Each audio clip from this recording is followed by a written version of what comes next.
Halos mapuno ng sinampay ang isang bahay sa Caloocan dahil sa hilig ng isang tatay na maglaba.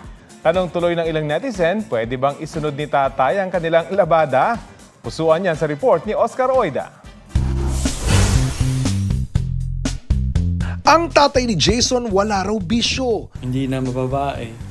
Tapos hindi nagsusugal, hindi umiinom. Basta hilig niya paglalaba.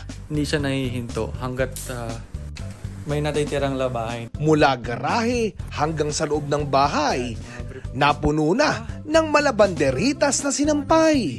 Hindi naman daw sa nagrereklamo si Jason, pero wala na nga raw mapagsampayan, nagsalang pa ng labada si tatay. At ang bisyo sa paglalaba ni tatay, wala raw pinipiling oras. Yan, kitang-kita nyo. Naglalaba ulit. Time check. Time check. Alas 2. Yan, kitang-kita nyo naglalaba ulit Hirit tuloy ng netizens, baka pwede na ring isabay ang kanilang labada. Hindi naman namin tinotoka siya na ikaw maglalaba, hindi naman ganun.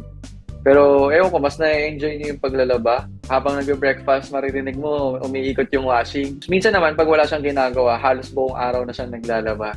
Ang tanong, sinong nagtutupi? Masipag sa laba? Kasi sa ibang bagay, hindi Sa tupi, kami nagtutupi. Oscar Oida nagbabalita para sa GMA Integrated News.